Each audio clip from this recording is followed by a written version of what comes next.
Well, I guess first off, I mean, how have you felt about your play and the D line's overall play through 2 games?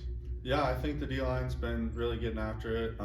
Not as much production as we'd like through the first 2 games, but I think we've really been setting the tone up front and been playing really aggressive. And sometimes like plays just don't come to you, and that's all right. But I think overall we've been doing our job well and making sure we're getting after these offensive lines and playing on their side of the line of scrimmage, and yeah, just doing a good job making sure we're setting the tone up front. Yeah, Vegan mentioned how you guys led the nation in sacks last year, but didn't play up to your standard of defense. So do you feel like, even though the sacks and the TFLs maybe haven't been as much, do you feel like you guys have been playing at a higher level than last year?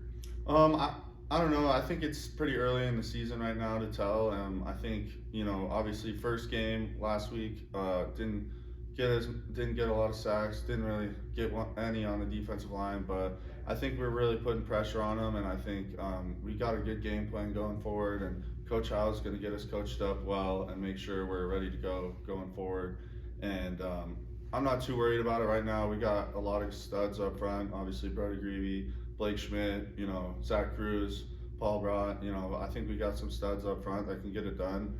And it's early season right now, and this is the time to make sure we get all those things figured out for conference coming up. So you guys didn't allow a first down until the fourth quarter last game. Obviously, dominant performance. But what do you look when you look at the game? In a dominant performance like that, what do you look to improve on? Since it was so good. Obviously, I'd say definitely working on getting after the quarterback more, getting them on the ground, getting some more sacks, more pressures, more QB hits. I'd say I thought in the run we played well. They didn't run the ball a lot, but when they did, I thought we stood strong and did our jobs well, and were able to get them on the ground. I think going forward, just making sure cleaning up the little things. Obviously there's stuff that comes up that kind of gets overshadowed by having a really dominant performance, but Coach Howe makes sure that we stay humble and make sure we go after those things and make sure we're getting better every single day. So first time in 20 years that Montana State has started their season with 2 road games.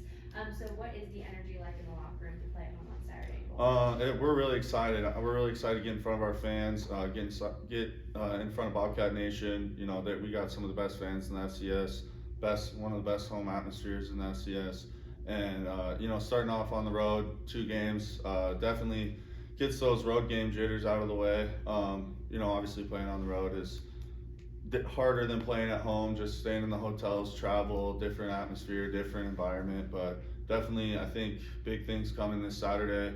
I think we play a lot better at home. That's just kind of what we've always done, and I think it'll be a good show to watch. So yeah, anything in specific that you learned starting the season with 2 games on the road and 2 pretty hostile, or 1 hostile environment in New Mexico, Bobcats fan travel well?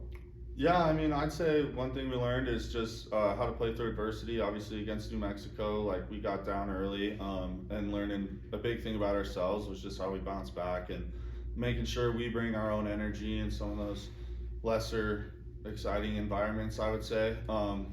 I think, just making sure we're playing for each other and we're lifting each other up and bringing our own energy, and just getting in the routine of going on the road and how that changes your preparation throughout the week in terms of timing, getting ready to go, regen, stuff like that. So definitely it was good getting those things figured out, and now look to get on our home schedule stuff. So in the off season, how does some of your preparation, specifically with Coach Herron, prepare you to face that adversity and overcome some of those hard things in the season? Yeah, I think Coach Herron did a really good job this summer of pushing us and making sure we had that 1-0 mentality, that what happened the last play doesn't matter, what's happening next doesn't matter. The only thing that matters is winning the play right in front of you and winning the challenge right in front of you. And he put a lot of different things in front of us, a lot of changing stuff up, bringing new stuff into the strength training environment, and making sure that we were always ready to go no matter what situation came up,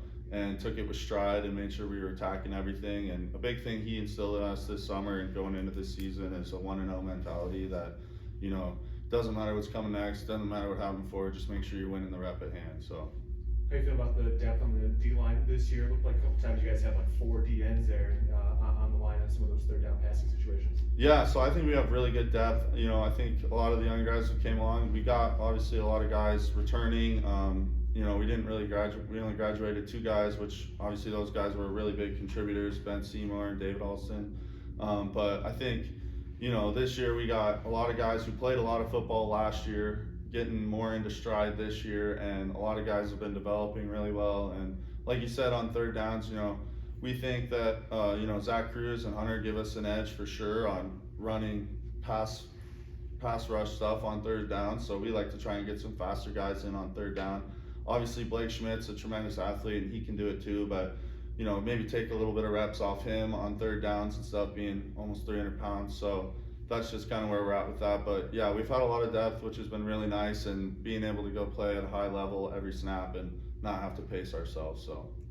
Anything stand out about you, Maine, so far? I know you guys probably only have a day into prep, but they seem to have a pretty good rushing offense. Anything stand out there? Yeah, I mean, like you said, they have a really good rushing offense. They play physical brand of football, and I think we're physical too. So we'll see what happens, and I think we're excited. Like you said, it's early in the week, so we'll dive more into that as the week goes on. But I think right now it's just establishing a mentality that they're coming in here to our house, and we got to make sure we defend our house and play physical up front for sure, and make sure we're getting after their quarterback. So, guy on the other end, their running back, Jahari Martin, guy you played with for a little bit, right? You overlapped a little bit. What are just your thoughts on facing him again? Yeah, you know, I think it'll be fun. He's a tremendous athlete. He's a great guy. Good teammate. He was an awesome teammate when he was here. You know, just didn't work out with what he wanted to do and what we wanted to do, and glad he found a home there. And it seems like he's been doing great, and seems like he's been happy. So yeah, I mean, it's excited to have him go play against a guy we used to play with. But yeah, like I said, we're pretty early in the week, and it'll be fun to say hi to him and, you know, hope he's doing well and all that. But obviously, we're here to win football games, and you know, when we step between those white lines, like kind of all that past stuff goes out the window, and he's the team we're playing against. So. And what have you noticed most about, like, what have kind of stood out the most about Bobby Daly and Sean Howe's defense so far through 2 games? Yeah, I think Coach Daly and Coach Howe have really done a great job. I think, you know, Coach Daly's definitely let us play a lot more of just, you know, base football and letting us kind of do what we train every single day. I think Coach Howe's been a great job of helping with our run game defense coordination a lot, you know, making sure that the defensive line is getting put in good spots. I think pass coordinators, we're safeties coaches and whatnot, and so they kind of just moved us around in the front to kind of just take up gaps. But I think what Coach Daly and Coach Howe have done a really good job of is making sure that the D-line's getting put in a good spot to make plays. And then obviously Coach Daly's been doing a tremendous job with our linebackers. They've been playing their butts off, and you know, I think he's been doing a good job making adjustments on the fly. I think we saw that in New Mexico second half. He made some adjustments, and we were able to get a second half really good defensive stand there. And then obviously last Saturday against Utah Tech, you know, posted pretty much a shutout until the fourth quarter is a testament to him and his play calling and their ability to adjust on the fly and make the right call at the right time. So